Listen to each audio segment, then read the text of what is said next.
So now I want to shift gears to one of my favorite topics when it comes to contracting, and that's the process and process mapping. Some of you might be familiar with this concept. Maybe you've even heard how we think about people, process, and tools as kind of the holistic approach to any of these problems in legal operations that we think about in legal innovation, any of that. Trying to make change and figuring out where the problems lie. We always talk about people, process, and tools, and that's a holistic approach. Well, process is key to understanding contract lifecycle management. And I've already described, of course, that there is a life cycle to contracting, and it's the same chevrons that we're going to reference over and over in this, in this course. Because this is the one thing that grounds us. All contracts go through some form of this life cycle. Well, there's something I like to tell lawyers that they don't like to hear, but a lot of what we do is a process. Almost everything that we do in our day jobs is a process. And lawyers don't like to think of that because, of course, it makes it sound like we're somehow diminishing the art of lawyering, the complexity, the great brainy work that we pride ourselves on. And it's true. Our work is complex, and we love analyzing really complicated topics and issues and providing guidance to the business. But there are recurring steps that we take every day. And those recurring steps come together to form a process, or this series of steps. Maybe they're not even as recurring as much as it's just a series of steps that you take. The fact that you might take that same series of steps in a recurring way is a great example of a process that you should map. So what is mapping a process? It is literally walking through the steps and noting them, jotting them down. I want to go through a brief example that's a little bit generic and not specific to contracts, but certainly will be applicable to probably what you experience. But how do we take in work? How do lawyers take in work? Whether at a law firm or, of course, in-house, that's the audience we're talking to. But remember the days when you were at a law firm, if that's where you started, or today, you think about your in-house business counterparts as clients. Likely, we still refer to them even when we come in-house. So think about how work comes into you today. For many of you, it probably comes in via email.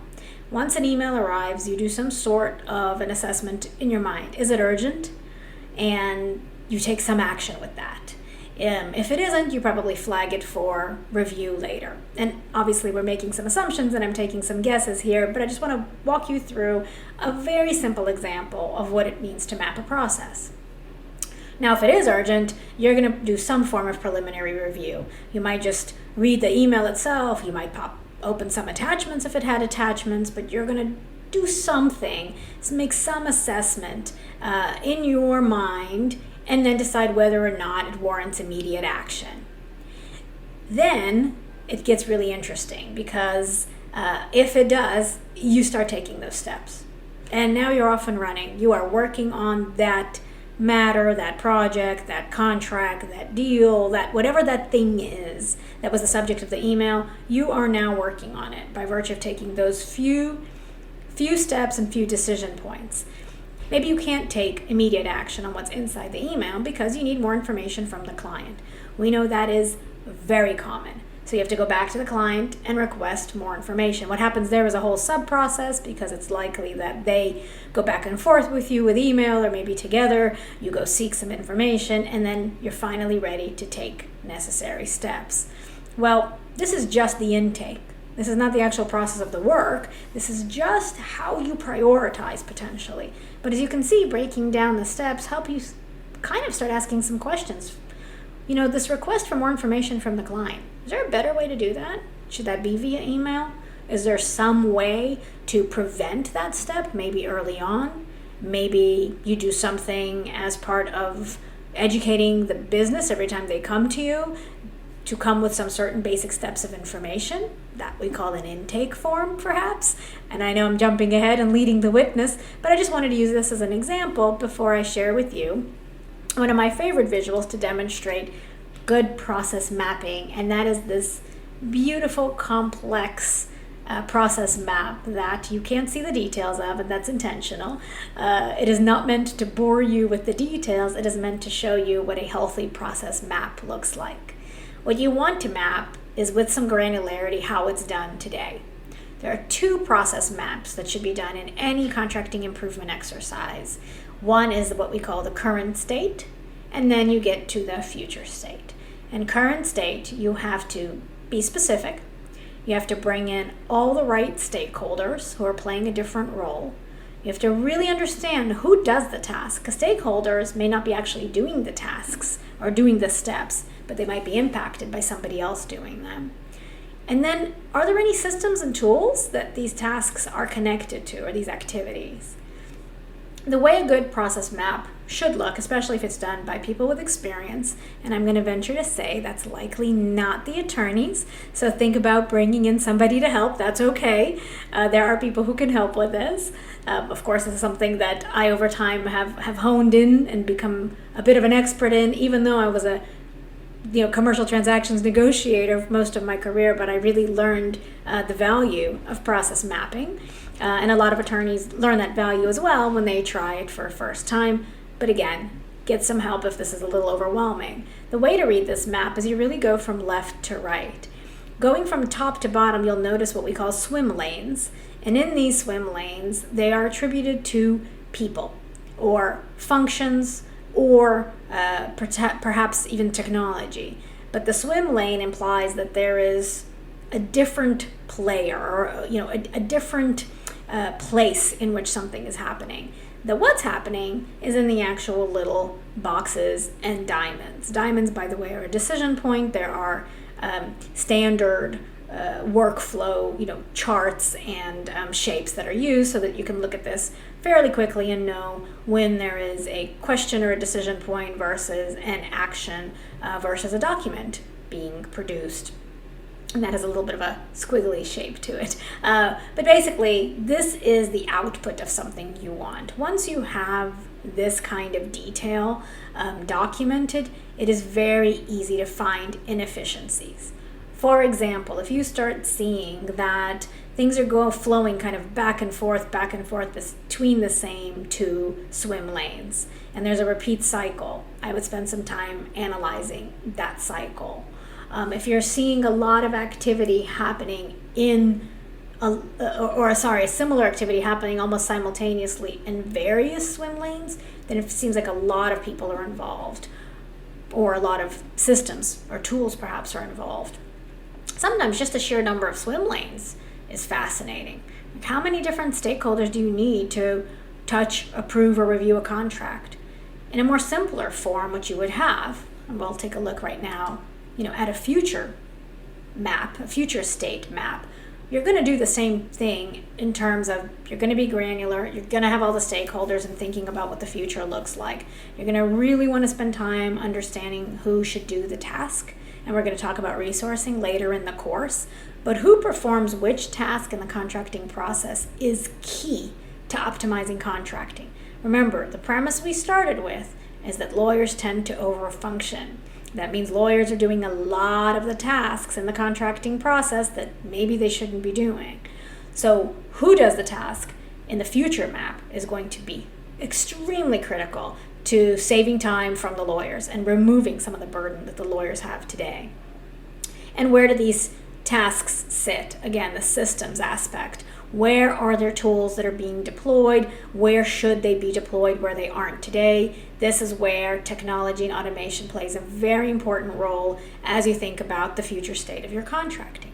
But as you'll see in this example, we have fewer swim lanes. Think about really who the swim lanes should be.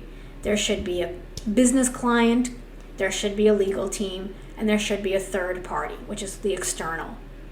That's the optimal view from the legal perspective.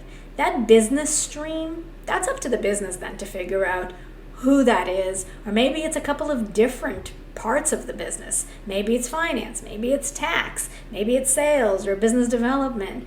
It's a nice way to simplify it from the legal perspective of where legal should play and where any department besides legal should play. Now, if you're going to do a deep really collaborative map of the future state, then you can spend time breaking down that business swim lane as well. But I would recommend doing it in a different process map so that you have a nice clean view of where the law department was able to really minimize the steps that was taken and focus on only the highest value work. So moving from a current state to a future state is one of the most gratifying parts of revising your contracting process, because you should be able, by looking at the map, see the change from the very complex to something that's a little bit streamlined and a lot easier to follow, hopefully. Now, process mapping takes time. And that means you have to be ready to invest the time and dedication it takes to sit in a conference room or in a virtual meeting and go step by step. And it's the granularity that always gets you. I'll give an example. Oftentimes we hear a process step that says, yep, then I go find the master agreement. Because let's say they're negotiating a statement of work or an amendment. Okay, go find the master agreement. Well, tell me what that means. Well, I go look for it. Sometimes it's in my shared file that we have in legal. Sometimes I have to ask procurement for it. And then all these other examples of sometimes this, sometimes that. Okay, well, let's take a step back and now actually walk me through what do you do first. Well, first I check on my C drive, because if I worked on it, I might have a final draft of it. Okay, if you find that, do you stop there? Well, no, I need to make sure I get the signed one. Okay, great. Where do you go for that? Well, we have this old file that was share system that we used to use, and sometimes it's there. Okay, that's the next place you look. When you're done there and you don't find it, where do you go next? Well, usually I'll know who was working on it. Well, how do you know that? Well, I'll take a look at my email from back when I was doing it. Like, are you seriously? And you can see how it kind of can go on and on and on, and you find yourself going down a little bit of a spiral. That's actually healthy. Sometimes the spiral gets so crazy that you really just don't even think it's worth the time, and you say, okay, stop. There's got to be a better way to do this, or let's put a pin in this and note that for the future map, we're going to have one place to look. And now suddenly, what you've created is a really nice technical requirement for having that place be a central located repository of some sort. It doesn't have to be a high-tech place, but it has to be a place, because what you've just discovered as somebody walks you through their journey is that they are looking in 5 different places. And that is very common. That is not an uncommon problem. It is one of the first problems that I always hear corporate law departments are trying to solve. They're trying to simply find their contracts. So take the process mapping exercise seriously. If the current state mapping just becomes so exhausting that you're starting to not see the value, it's okay to jump ahead. It's okay to look to the future state. Sometimes that actually is also a healthy approach. The purpose of the current state is to identify inefficiencies, and it's also a really great time to ask why. Why do we do it this way? And why is the most important question you're asking when you're trying to manage a change and when you're trying to move towards something better. So with that, I say happy process mapping.